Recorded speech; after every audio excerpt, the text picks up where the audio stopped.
नमस्कार विद्यार्थियों, स्वागत है आपका अपने YouTube चैनल चंदन शर्मा सर में। आज हम लोग जो हिंदी व्याकरण की सीरीज़ चल रही थी उसी को कंटिन्यू करेंगे। उसमें जो कुछ थोड़ा बहुत जो बच गया है, जो व्यंजन के प्रकार बचे हुए हैं उन पर डिस्कस करेंगे और उसके बाद उससे महत्वपूर्ण भाषा और वर्ण से संबंधित जो महत्वपूर्ण 25 क्वेश्चन हैं उन पर हम लोग जो चर्चा करेंगे। ठीक है, इसमें मैंने पिछले वर्ष आए हुए कुछ क्वेश्चन को भी लिया है और जो महत्वपूर्ण क्वेश्चन बन सकते हैं उनको भी सम्मिलित किया है। तो आप वीडियो को अंत तक देखिए और ये एमसीक्यू का जो है वो हमारा पहला पार्ट रहेगा। ठीक है, पहला पार्ट रहेगा। इसके बाद इससे संबंधित विषय से जो और क्वेश्चन बन सकते हैं उनको भी मैं करवाऊँगा। ठीक है, तो आप लोग वीडियो लास्ट तक देखिएगा। ठीक, चलिए। इसके बाद अगर आप चैनल में नए हैं तो प्लीज़ चैनल को सब्सक्राइब ज़रूर कर लें और बेल आइकॉन को प्रेस कर लें ताकि आने वाले वीडियो का नोटिफिकेशन आपके मोबाइल पर मिल सके। इसमें हम लोग छत्तीसगढ़ से संबंधित जितने भी प्रतियोगिता परीक्षाएं हैं उन सभी पर जो है व्यापक चर्चा करते हैं, उनके विषय को पढ़ते हैं। तो आप लोग इसमें जो चैनल को सब्सक्राइब ज़रूर कर लें। ठीक है, इसके अलावा ये हमारा टेलीग्राम लिंक है। टेलीग्राम लिंक आप जाकर ज्वाइन कर लीजिए। ये लिंक मैं नीचे डिस्क्रिप्शन बॉक्स में दे दिया हूँ। इसके अलावा डिस्क्रिप्शन बॉक्स में पुराने वीडियो के भी लिंक हैं। तो जितने सारे वीडियोस हैं जनजाति से संबंधित, इतिहास के टेस्ट से संबंधित, तो ये सारे जो हैं आपको इसमें मिल जाएंगे और बहुत सारे पीडीएफ भी इसमें आपको मिल जाएंगे। ठीक है, तो ये हमारा टेलीग्राम लिंक है। टेलीग्राम लिंक में जो आज का वीडियो है, इस वीडियो का जो है वो पीडीएफ और इसका जो आंसर की है ये भी जो है आपको टेलीग्राम लिंक में मिल जाएगा। तो ये टेलीग्राम लिंक आप ज्वाइन ज़रूर कर लीजिएगा। इसके अलावा दोस्तों ये हमारा जो है एक बुक जो है वो पब्लिश हुई है, पर्यावरण, जो अभी हाल ही में एसीएफ का एग्ज़ाम है और जो पीएससी का एग्ज़ाम है उसके सिलेबस के अकॉर्डिंग ये बुक तैयार की गई है।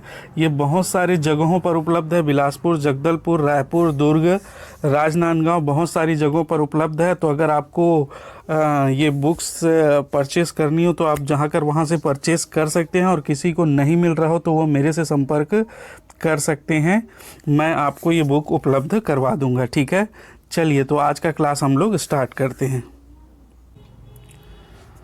तो दोस्तों हम लोग जो हिंदी व्याकरण में वर्ण वाला जो सेक्शन था वो लगभग कंप्लीट होने ही वाला था। इसमें से कुछ जो बचे हुए हैं आज हम लोग डिस्कस कर लेंगे।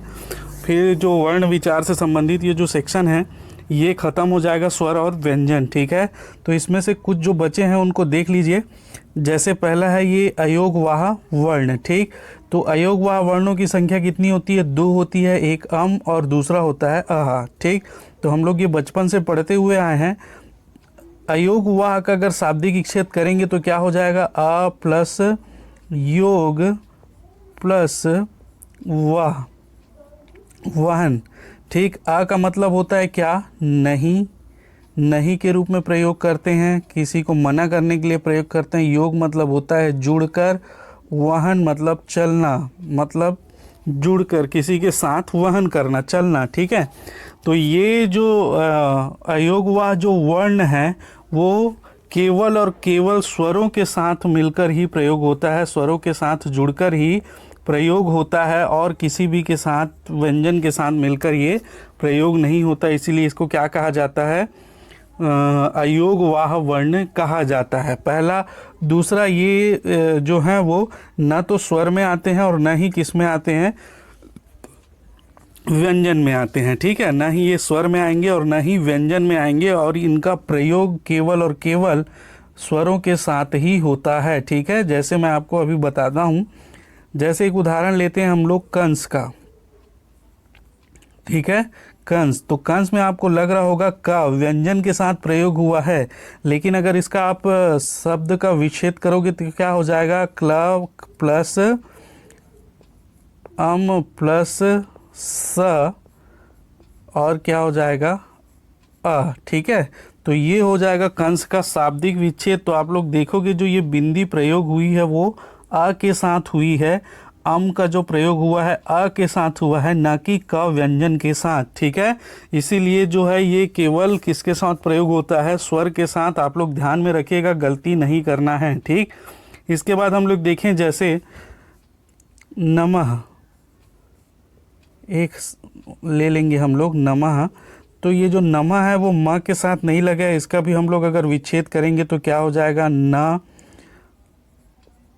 अ, म, और फिर क्या हो जाएगा अंत में ये।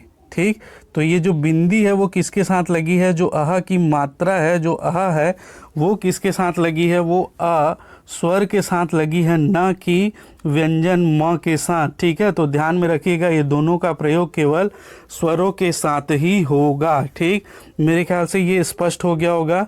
इसके बाद हम लोग नेक्स्ट देखेंगे संयुक्त स्वर। संयुक्त स्वर, संयुक्त स्वर कितने होते हैं, 4 होते हैं। ठीक है, संयुक्त स्वर कितने होते हैं, 4 होते हैं। तो संयुक्त स्वर कौन कौन से हैं आप लोग देख लीजिए। श है, छ, त्र और ज्ञ और श्र, ये 4 होते हैं संयुक्त स्वर। संयुक्त स्वर किसे कहते हैं, तो संयुक्त स्वर वे स्वर जो किन्हीं 2 व्यंजनों और एक स्वरों से मिलकर बनता है। जैसे क एक क्या है, इसमें व्यंजन है, श व्यंजन है और आ जो है वो स्वर है। तो दो व्यंजनों और एक स्वर से जो निर्मित वर्ण है वो क्या कहलाता है, संयुक्त व्यंजन कहलाता है। ठीक है, ध्यान में रखिएगा। इसकी संख्या 4 होती है। हम लोग ने पढ़ते आए हैं छ को अगर विच्छेद करेंगे तो क्या हो जाएगा, आधा का, आधा श और अ मिलकर बनता है छ। ठीक है, वैसे ही अगर त्र का देखें तो आधा ता और आधा र और अ मिलकर बनता है त्र, जो हम लोग यूज़ करते हैं, रात्रि वाला त्र, कक्षा वाला श। ठीक, वैसे ही ज्ञ को देखें तो ज्ञ एक प्रचलन में है। ज्ञ का जो हम लोग अधिकतर जो बोलचाल की भाषा में आधा ग और य जो है इसका प्रयोग कर लेते हैं, लेकिन ये पूरी तरह गलत है। ज्ञ का जो है उच्चारण आधा ज आधा य जो है और अ मिलकर जो बनता है ज्ञ बनता है।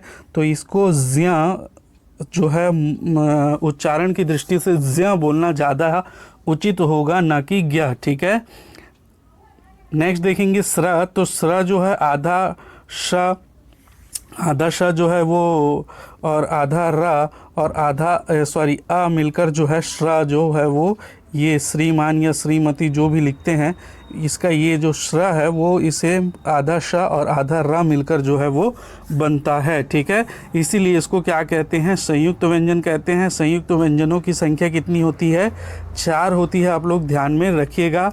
ठीक है, मैं एक एक चीज़ को आपको डिटेल से बता दिया हूँ और इसका जो विच्छेद कैसे होता है, कौन से वर्ण से मिलकर बनता है, इससे भी क्वेश्चन जो है वो पूछा गया है और ये इम्पॉर्टेंट है, तो ये भी ध्यान में रखिएगा। ठीक है, इसके क्वेश्चन मैं करवाऊंगा तो आपको ये बहुत अच्छे से स्पष्ट हो जाएगा, लेकिन इसके लिए आपको वीडियो भी पूरा देखना पड़ेगा और क्वेश्चन को समझना पड़ेगा। जो बता रहा हूँ उसको धैर्य लगाकर सुनना पड़ेगा, तभी जाकर जो है इससे क्वेश्चन जो है आप आराम से बना पाएंगे। ठीक है, तो इसको बहुत अच्छे से आप लोग कॉपी पेन लेके एकांत में बैठ के आप लोग इसको नोट्स बनाते हुए चलिए, तभी आपको ये समझ में आएगी। ठीक है, चलिए नेक्स्ट हम लोग देखेंगे। नेक्स्ट है उच्छिप्त व्यंजन। मैं बता दिया था उच्छिप्त व्यंजन या ताड़नजात व्यंजन कितने होते हैं, 2 होते हैं, एक ड़ और एक अढ़ा। तो ये जो है ये ताड़नजात व्यंजन कहलाते हैं, क्योंकि इनमें ताड़नजात चिन्ह लगा होता है ड के अंदर नीचे और अढ़ा के नीचे जो है ताड़ा, ये चिन्ह जो है इसको ताड़नजात चिन्ह कहते हैं।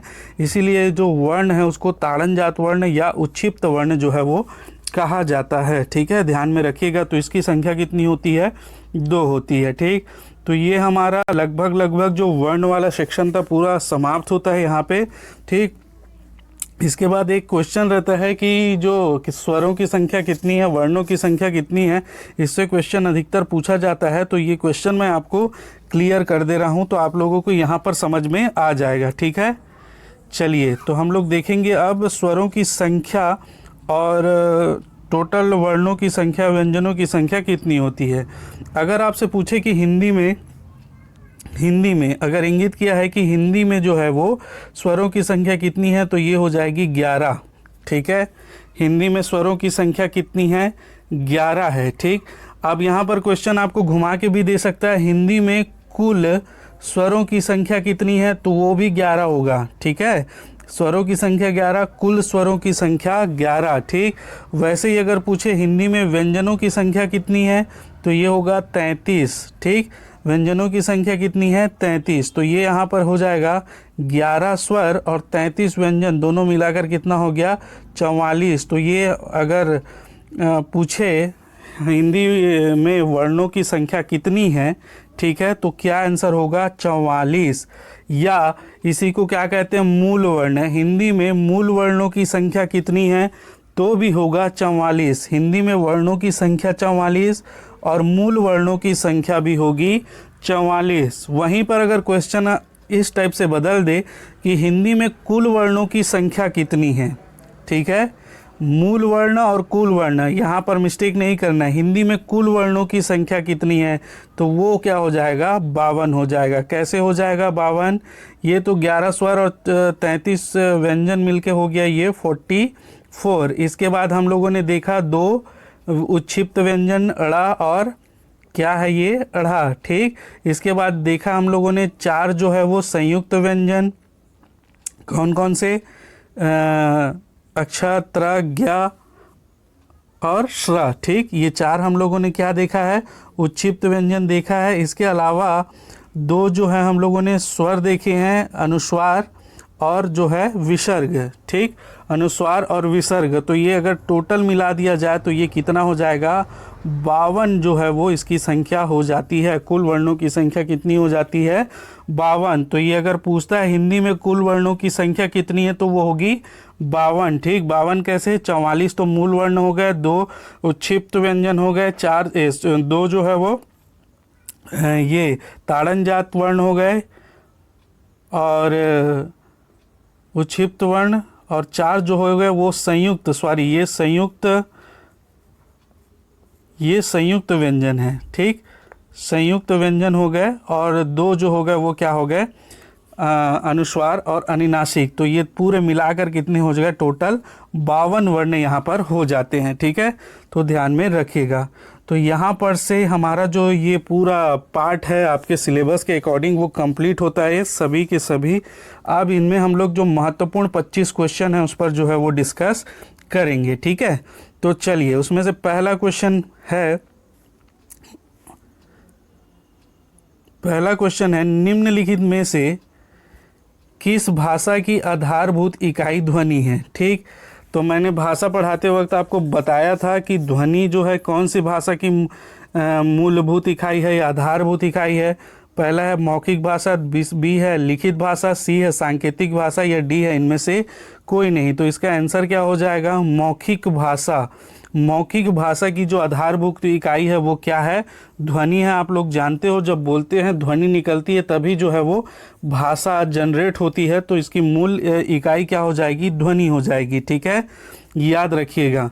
नेक्स्ट हम लोग देखें क्वेश्चन, निम्नलिखित में से कौन सा जो है वो मौखिक भाषा के अंतर्गत आता है। निम्नलिखित उदाहरणों में कौन से जो है वो मौखिक भाषा के अंतर्गत आता है। तो इनमें देख लीजिए, मौखिक भाषा में क्या आएगा, कहानी, जीवनी, ट्रैफिक सिग्नल या नाटक, ठीक। तो मौखिक भाषा में क्या होना चाहिए, अधिकतर वक्ता और श्रोता होता है, ठीक है, बोलने वाला और सुनने वाला। तो कहानी जो है तो वो तो कहानी जो लिखित रूप में है, ठीक, कहानी जो है वो लिखित रूप में है तब वो क्या हो जाएगी, लिखित भाषा हो जाएगी। लेकिन अगर कोई व्यक्ति एक कहानी दूसरे व्यक्ति को सुना रहा है तो वो क्या हो जाएगी, मौखिक भाषा हो जाएगी, ध्यान रखिएगा। तो कहानी क्या होगी, हमेशा लिखित भाषा होगी। जीवनी भी जो है किसी की जीवनी पढ़ रहे हैं तो वो भी लिखित भाषा। ट्रैफिक सिग्नल ये सांकेतिक भाषा हो जाएगी।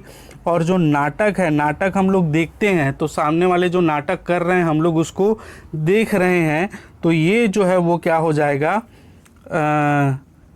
मौखिक भाषा का जो है वो उदाहरण हो जाएगा, ठीक है, मौखिक भाषा का उदाहरण हो जाएगा, ठीक। नाटक हो रहा है उसको हम लोग जो देख रहे हैं प्रत्यक्ष, तो वो सामने वाला कह रहा है और हम लोग सुन रहे हैं, उसको समझने की कोशिश कर रहे हैं, जो नाटक चल रही है, तो वो क्या हो जाएगी, चाहे किसी में भी चले, टीवी में भी चले या साक्षात हम लोग इसको लाइव भी देख रहे हों, तो भी ये क्या हो जाएगी, मौखिक भाषा का ही उदाहरण होगा, ठीक है।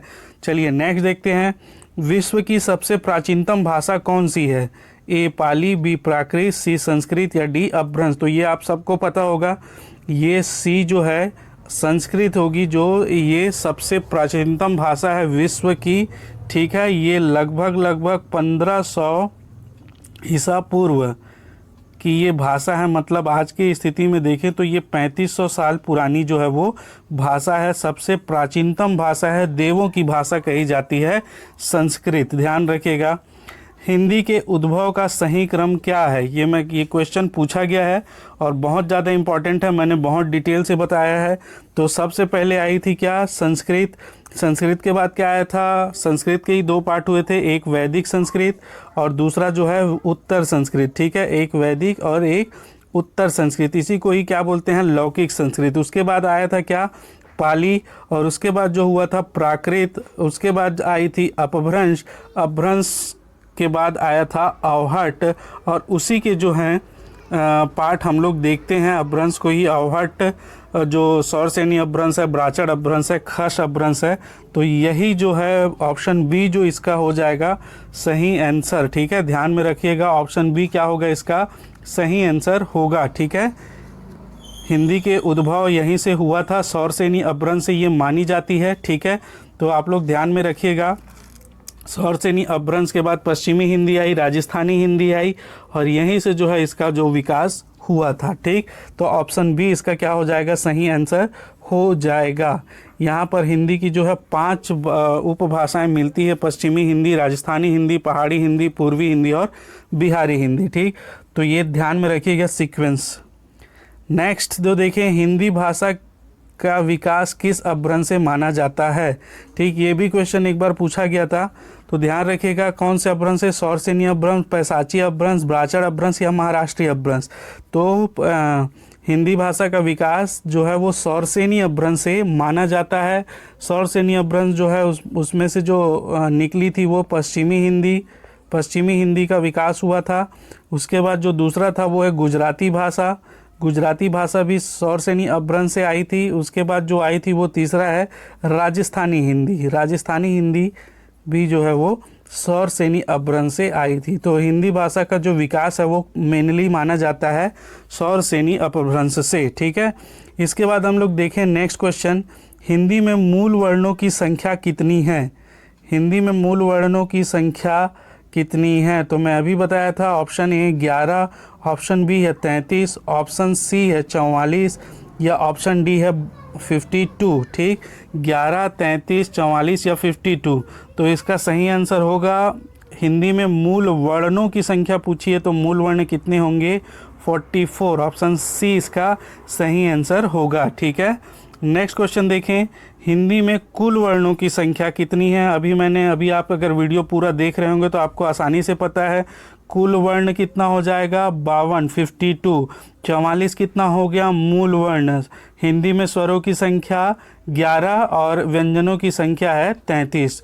तो सभी चीज़ें आपको ध्यान में रखनी है। ठीक, हिंदी में स्वरों की संख्या कितनी है, अभी बताया। हिंदी में स्वरों की संख्या कितनी मानी जाती है, क्या मतलब है 11 स्वर होते हैं हिंदी में। ठीक है, नेक्स्ट हम लोग देखें, हिंदी में कुल स्वरों की संख्या कितनी है। अब यहाँ पर क्वेश्चन सिर्फ घुमाया है दोस्तों, याद रखिएगा।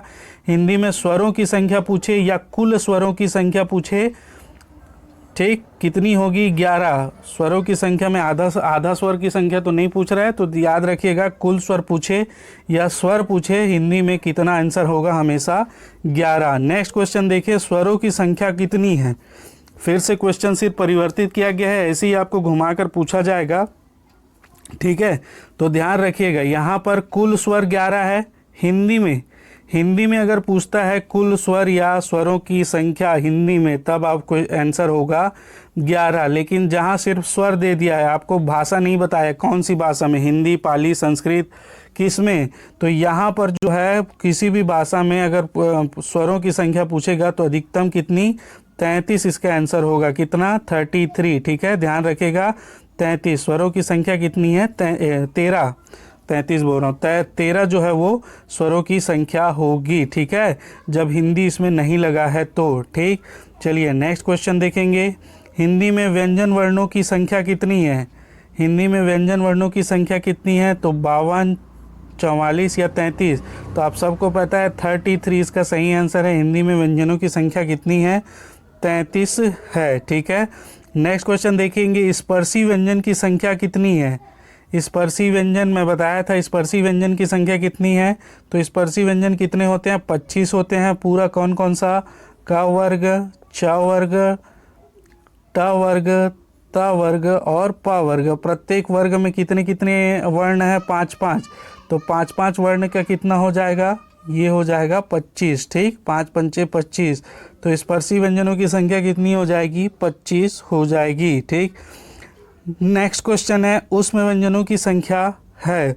तो ऊष्म व्यंजन कौन कौन से होते, कौन कौन से होते हैं, मैं आपको बहुत अच्छे से बताया हूं, तो आप लोग ध्यान रखिएगा। ऊष्म व्यंजन कौन कौन से होते हैं, तीनों श, तालव्य श, मूर्धन्य श और दंतव्य स।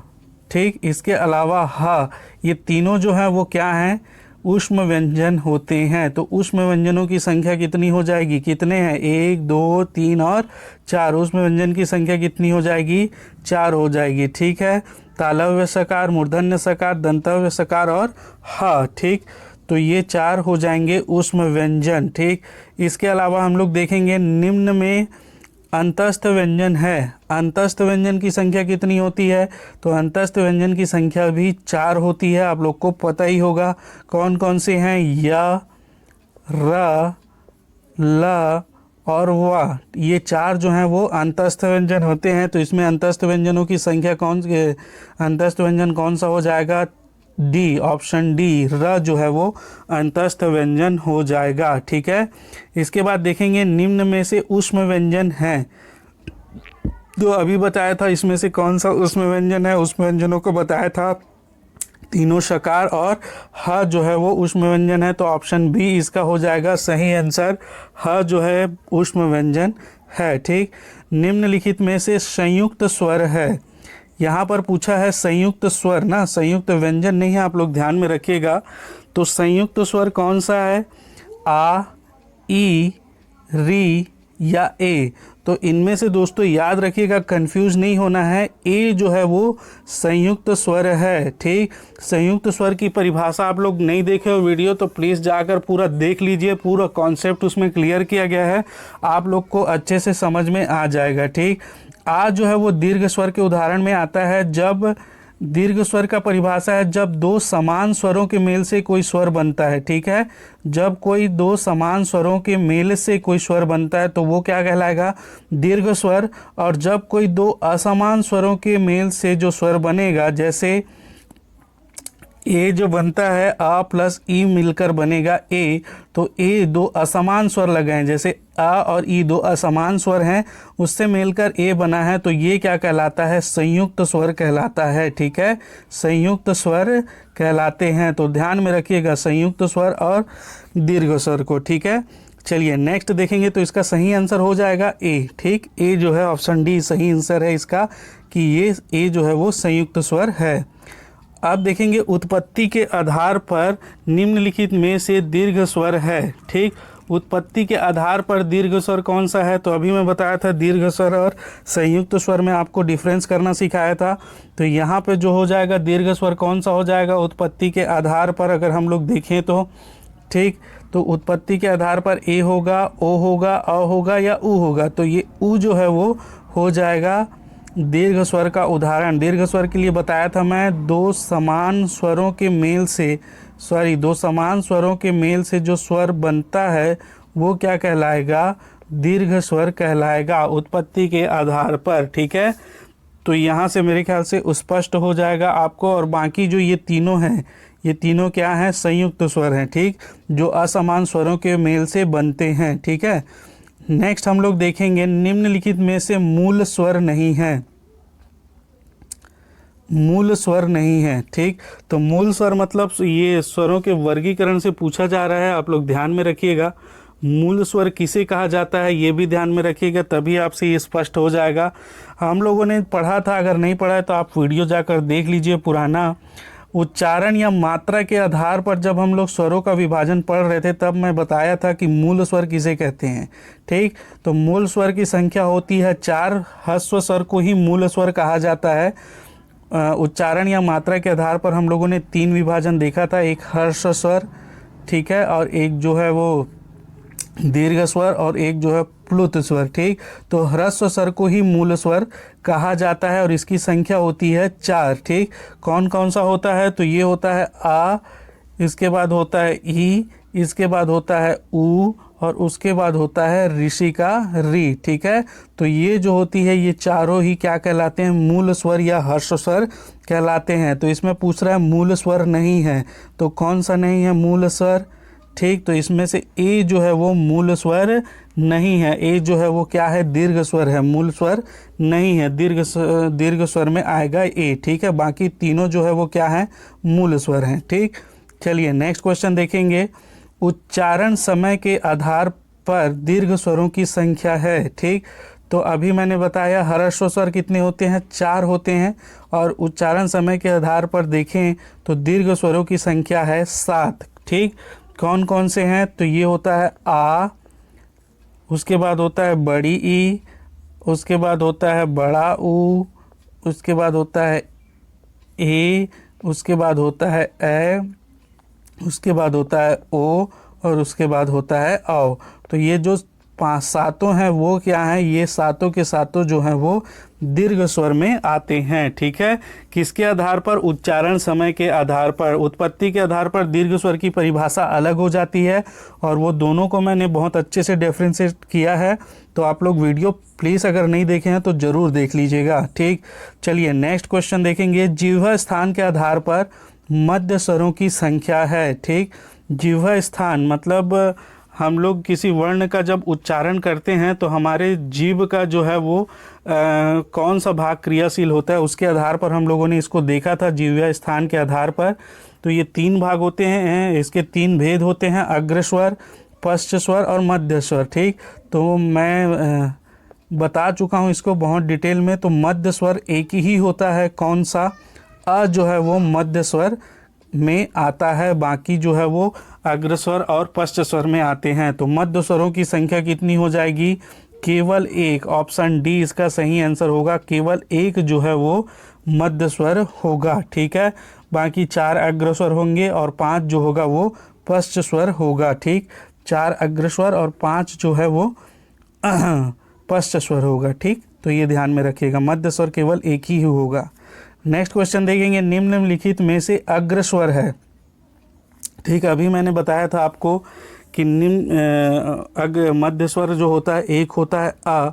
अब अग्रस्वर, तो अग्रस्वर की परिभाषा आपको पता होनी चाहिए कि जिन स्वरों का उच्चारण करते समय जिह्वा का या जीभ का जो है सामने वाला भाग जो है पहले वाला भाग क्रियाशील हो, तो वो जो है वो क्या कहलाता है? अग्रस्वर कहलाता है। और अग्रस्वरों की संख्या कितनी होती है? 4 होती है। कौन कौन सी अग्रस्वर होते हैं? कौन कौन से? ई, बड़ी ई, उसके बाद ए और ए। ठीक, तो ये जो है चारों अग्रस्वर होते हैं। तो इसमें अग्रस्वर कौन सा है? तो साफ साफ आपको दिख रहा है ई जो है वो अग्रस्वर है। ठीक है, ध्यान में रखिएगा। नेक्स्ट देखेंगे। जिह्वा स्थान के आधार पर पश्च स्वरों की संख्या कितनी है? तो अभी मैंने बताया अग्रस्वर कितने होते हैं? 4 होते हैं। ठीक, अग्रस्वर कितने होते हैं? 4, और पश्च स्वर कितने होते हैं? ये होते हैं 5। ठीक, पश्च स्वरों की संख्या कितनी होगी? 5 होगी। पश्च स्वर पूछा है, ऑप्शन सी इसका सही आंसर होगा। ठीक है, नेक्स्ट देखेंगे। निम्नलिखित में से अर्धस्वर है, तो अर्धस्वर किसे कहा जाता है? मैं ये भी बताया था आपको, स्वरों की तरह उच्चारण होने के कारण या और वह जो है अंतस्थ व्यंजन जो है इसको जो है अर्धस्वर कहा जाता है। ध्यान में रखिएगा, कंफ्यूज नहीं होना है। अर्धस्वर कहा जाता है क्योंकि ये जो व्यंजन है वो स्वरों की तरह उच्चारित होते हैं, इसलिए इसको अर्धस्वर भी कहा जाता है। और इसमें ऑप्शन डी है जो आपका वो सही हो जाएगा। ठीक है, क्वेश्चन नंबर 24। अल्प प्राण व्यंजन में शामिल नहीं है। ठीक, तो अल्प प्राण व्यंजन और महाप्राण व्यंजन हम लोग वायु प्रक्षेप की दृष्टि से देखे थे। 2 प्रकार होते हैं। वायु प्रक्षेप मतलब मुँह, जिस व्यंजन का उच्चारण करते समय मुख से जो हवा है वो कितनी मात्रा में निकलती है। तो यहाँ पर अल्प और महाप्राण हम लोग पढ़े थे। अल्प मैंने बताया था थोड़े मात्रा में। तो कौन सा है अल्प प्राण के? जो आप लोग वीडियो देखे होंगे तो प्रत्येक वर्ग का पहला, दूसरा सॉरी पहला, तीसरा और पांचवा वर्ण जो है वो अल्प प्राण व्यंजन के अंतर्गत आते हैं। ठीक है, तो इसमें कौन शामिल नहीं है? क वर्ग का पहला वर्ण ये तो आएगा ही, च वर्ग का दूसरा वर्ण ये शामिल नहीं है, ट वर्ग का तीसरा वर्ण ये शामिल है, प वर्ग का पांचवा वर्ण ये भी शामिल है। ठीक, तो ये तीनों जो है वो अल्प प्राण व्यंजन के उदाहरण हैं, जबकि च वर्ग का दूसरा वर्ण जो है वो महाप्राण व्यंजन का उदाहरण है, अल्प प्राण का नहीं है। ठीक है, तो ये ध्यान में रखिएगा, ऑप्शन बी इसका जो होगा वो राइट आंसर होगा। ठीक है, चलिए नेक्स्ट क्वेश्चन देखते हैं और आज का लास्ट क्वेश्चन है। तो अयोगवाह स्वरों का प्रयोग होता है, मैंने अभी वीडियो आप में बताया है, इसी वीडियो में पहले अयोगवाह स्वरों का जो प्रयोग होता है केवल स्वरों के साथ ही होता है। सॉरी, ये स्वर गलत लिख दिया हूँ मैं, यहाँ पर वर्ण होगा अयोगवाह वर्ण का। ठीक है, अयोगवाह वर्ण का जो प्रयोग होता है वो किसके साथ होता है? तो ये केवल स्वरों के साथ होता है, व्यंजन के साथ नहीं होता है। ध्यान में रखिएगा, अयोगवाह वर्ण का प्रयोग केवल स्वरों के साथ होता है। तो दोस्तों आज का ये जो 25 क्वेश्चन का जो सीरीज़ था वो यहीं पे समाप्त होता है। ठीक, इसके अलावा मैं इसमें और जो संबंधित क्वेश्चन बन सकते हैं वो आगे के पार्ट में आपके लिए लेकर आऊँगा। और अगर वीडियो आपको पसंद आया दोस्तों तो प्लीज़ इसको लाइक कर दें और जितने भी स्टडी ग्रुप हैं उसमें शेयर ज़रूर कर दीजिएगा, ताकि मुझे भी जो है इसमें थोड़ा सा हौसला मिल सके। आप लोग वीडियो ज़रूर देख रहे हो लेकिन लाइक और कमेंट्स नहीं आ रहे हैं, तो प्लीज़ लाइक और कमेंट ज़रूर कर दिया कीजिए। ठीक है, और इससे संबंधित और भी जो वीडियोज़ हैं वो मैं कंटिन्यू आपके लिए लेकर आते रहूँगा। ठीक है, तो चलिए दोस्तों, धन्यवाद।